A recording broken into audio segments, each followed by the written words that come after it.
Man, things I do for y'all.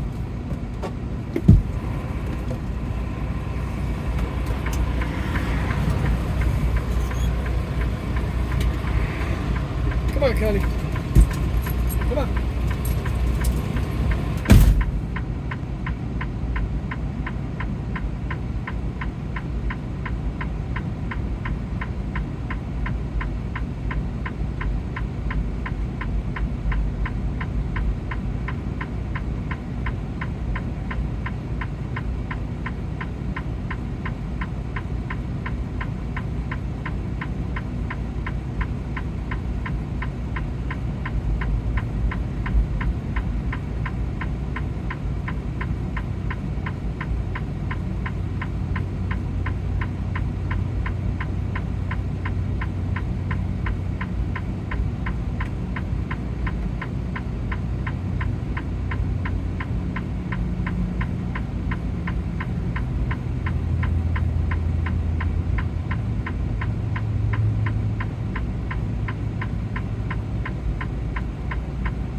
Sweetie.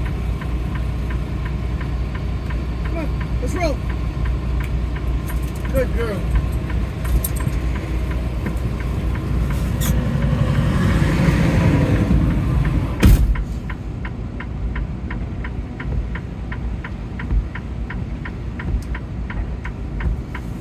All that for my adoring fans. Adoring family.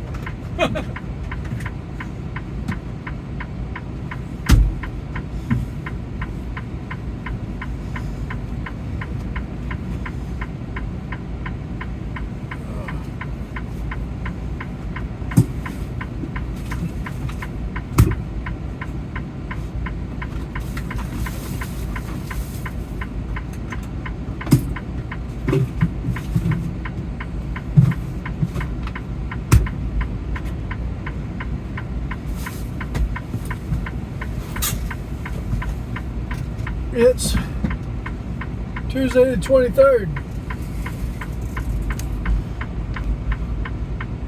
We got off on the Rarity Mountain Road exit.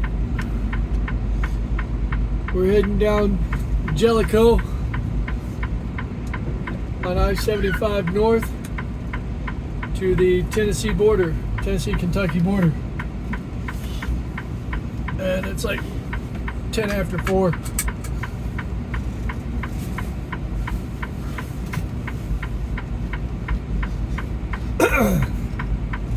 This fun little stretch is about 4 miles of 6% grade and better with no runaway truck ramps like we've seen in North Carolina and stuff. And it's not because they didn't want to. It's because there's nothing but straight up granite on the right and nothing but a drop off on the left. There ain't no place to put one. Oh, Connie wants her window down. She likes that down when we're going slow. We hit about 45, 50 and it goes back up again.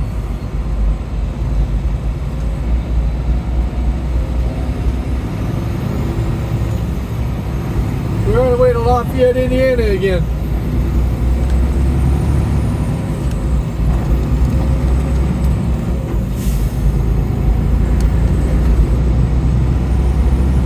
There's some Smokies.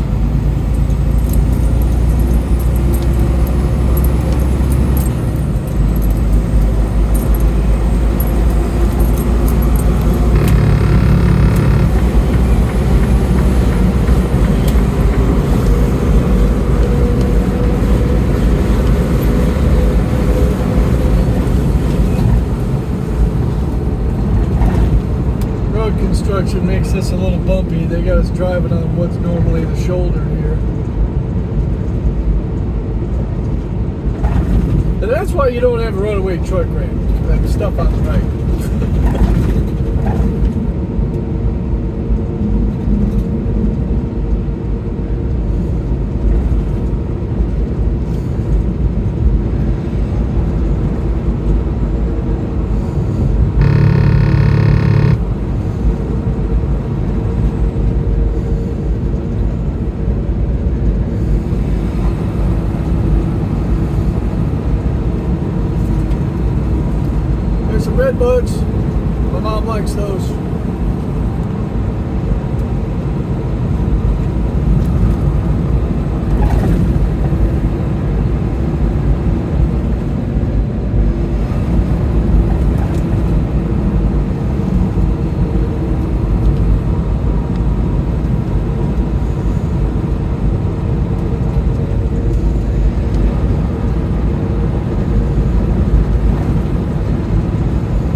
problem there. That fence didn't used to be there.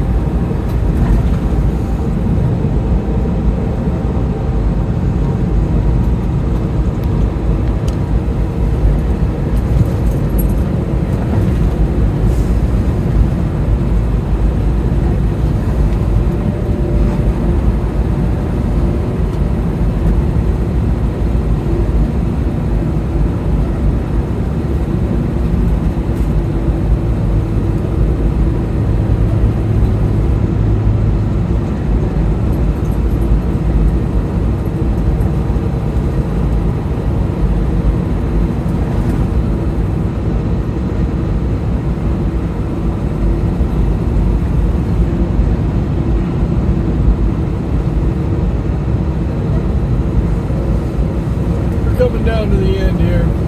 Kentucky border ain't that far.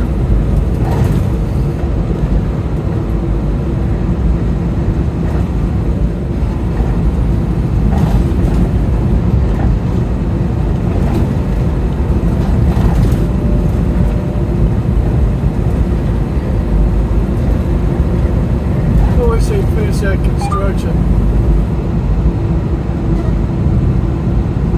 It's bumpy.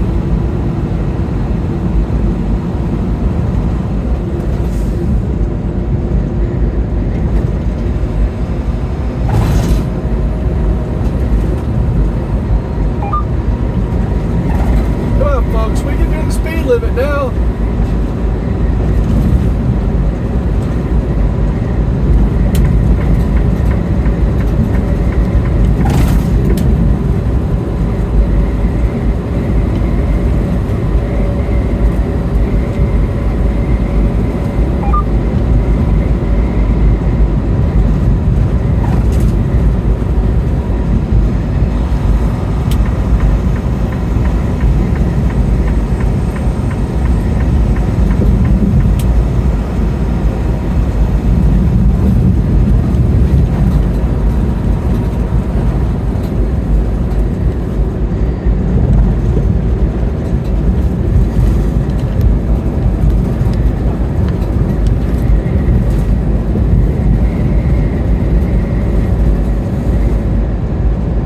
I can get you a view out there or not.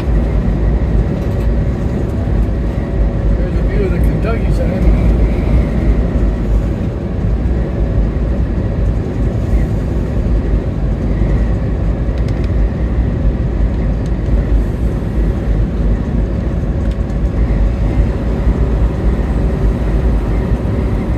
Woo! Here's a pop.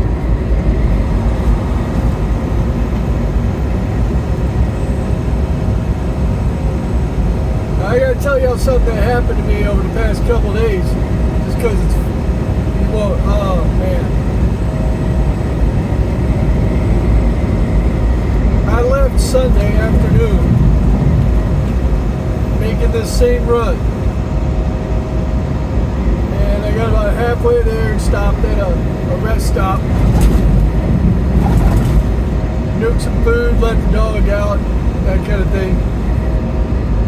Checking my pockets and realized I don't have my Ridge wallet. It's a hard-sided wallet that sandwiches all your credit cards in there. It's the size of a credit card. It has a money clip on the back. It fits in my front pocket. No hip problems.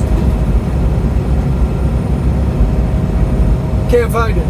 It's got my fuel cards in it for the truck so that I know I can get, so I can buy fuel on the road. It's got my credit cards in it. It's got $10 on the back of it. I can't find it.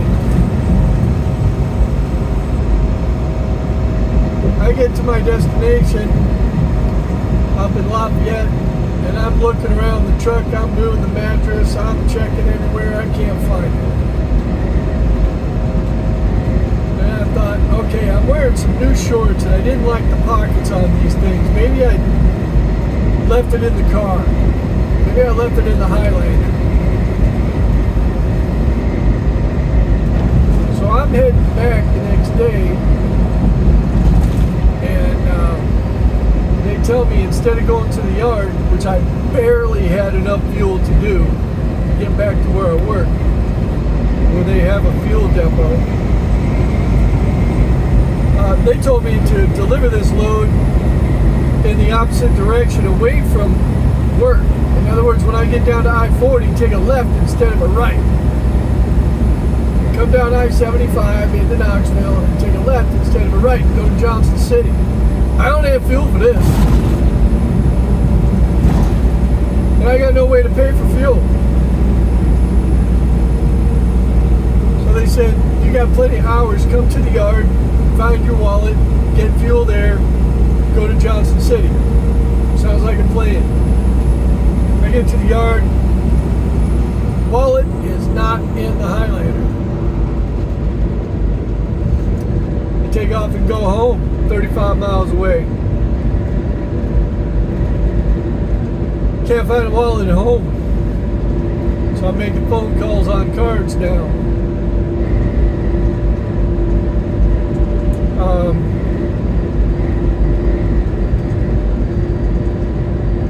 Then I go to get in the car, the Highlander, and head back to work.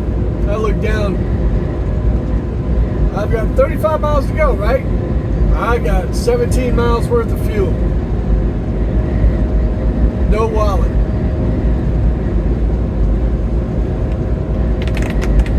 I had 2 checks at home. So I turned around, went back home, went to the gas station, and went in and asked if they'd take a check, and they said, sure. You got an ID? So I had to beg them and tell them my story and what's going on, and that I had to be in Johnson City tonight, get back to work, so that I could have my load there in the morning when they open. Otherwise, I delivered at 7 a.m. Ain't no way to make it. Ain't no other way to make it. And they did it. Now I got fuel and I get back to the yard. I'm thinking, okay, well, at least I can get fuel here on the truck and I'll make it to Johnson City. We'll worry about the wallet later. Got cards blocked, canceled. Fine. Start up the truck, go to pull up to the fuel depot. It's blocked off. They don't have any fuel.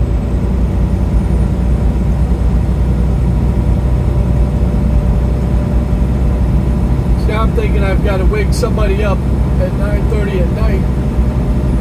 This guy got a call, shows up at work at 5 in the morning. He's in bed. And figure out a way to pay for fuel. And I thought, before I do that, I'm going to tear the truck apart. So I'm looking in my cupboard where I put food, any place where I brought something from home and I put it away. I looked at my cupboard. I looked at where my dry goods go, paper towels, cleaners, that kind of thing. I took all my clothes out of the closet. I looked underneath the beds because I put some dog food down underneath my bed. Everywhere. I pulled the curtains out from behind the seats. I'm looking, every square inch of this place and can't think of anything else.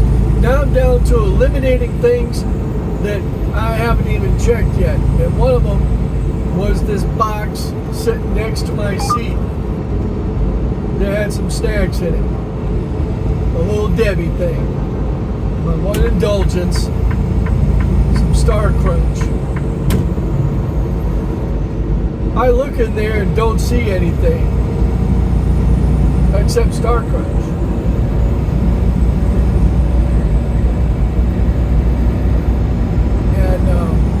I dumped it out on the bed just in frustration because it's like, where the hell can this thing be? And lo and behold, out comes my Ridge wallet. It was underneath Star Crunch in that box next to my seat. It had fallen out of the pockets of my new shorts and right into that freaking box.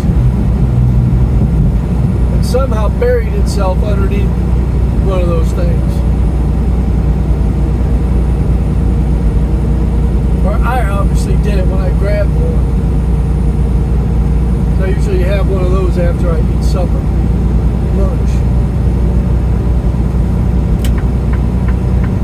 couldn't believe it.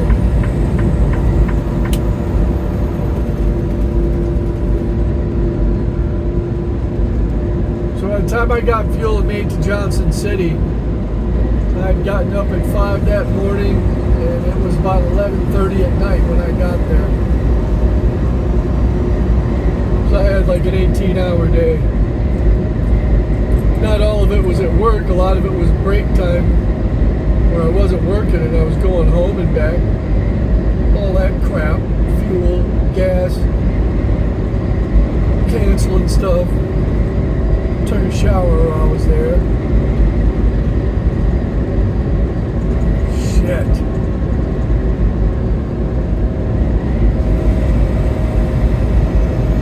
I got to Johnson City, parked the truck, and was so happy that day was over.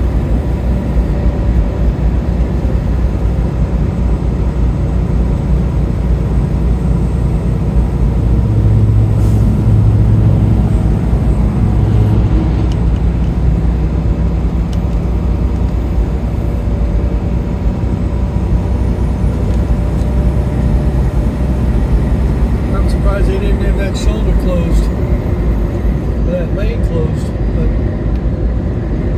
ain't nobody behind me or in front of me pulled over either.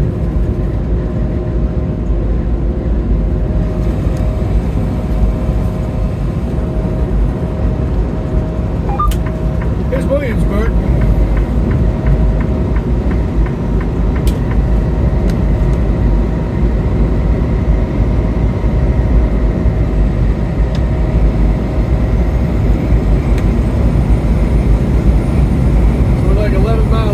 Border, and they got their new casino here, the Mint, and that's University of the Cumberland's sports complex.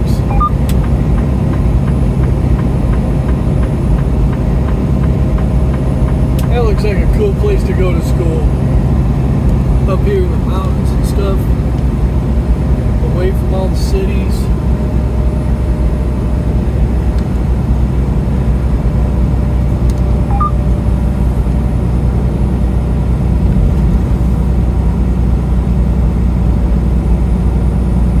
I can't believe this. This guy saw me coming.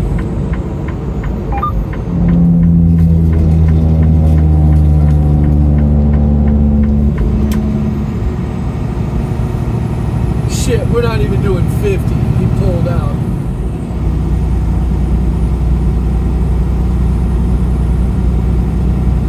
I should be on the radio letting him have what for.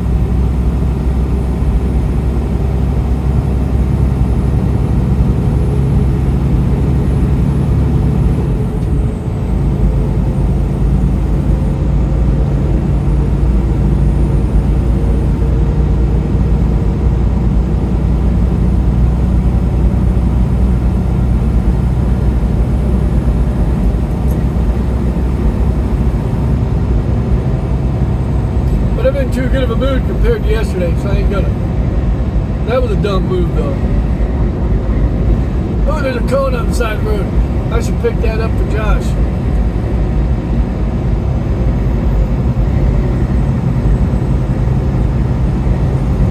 Josh is my son, who, for some reason, has an affinity for collecting cones.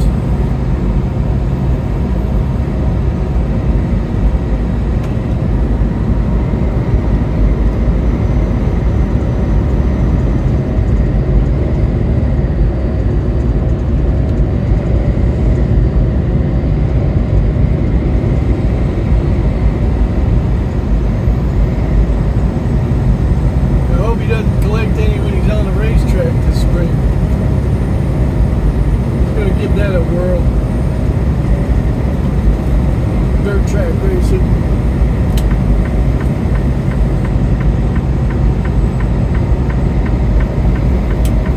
I'm hoping to be up there in South Dakota and see his first race. I haven't gotten word back whether or not I got the time off. Hey, buddy boy, shut the fuck up. Stop crying like a fucking dog. Alright, well, we'll turn off the CV there. I don't know what that was about, but it wasn't me. Who is that Indian talking to?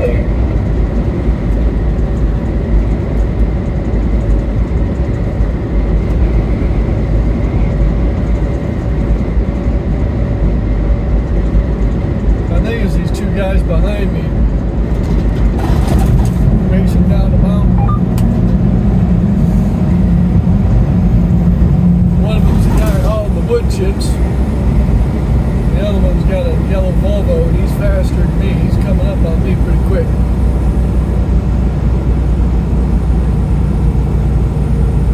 I'm pretty heavy, so I'm going slow up these mountains.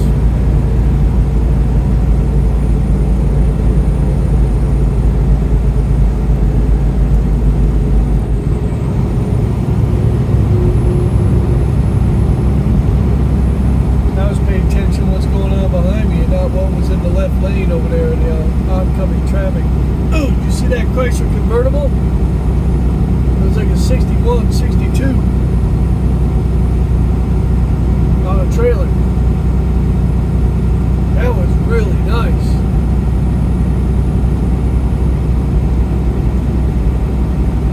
That's what I call big ugly.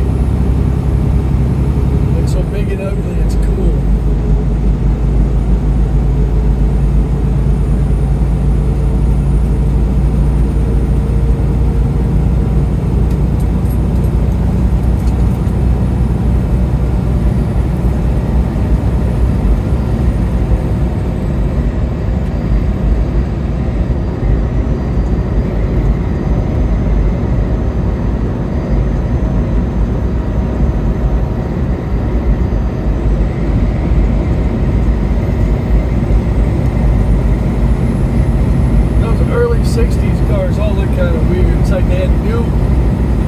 Construction methods, but we're trying to apply 50s body styling hints into it. And I don't know, some of them ended up looking just kind of really weird.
camera off. That's it. That's what Joe sees.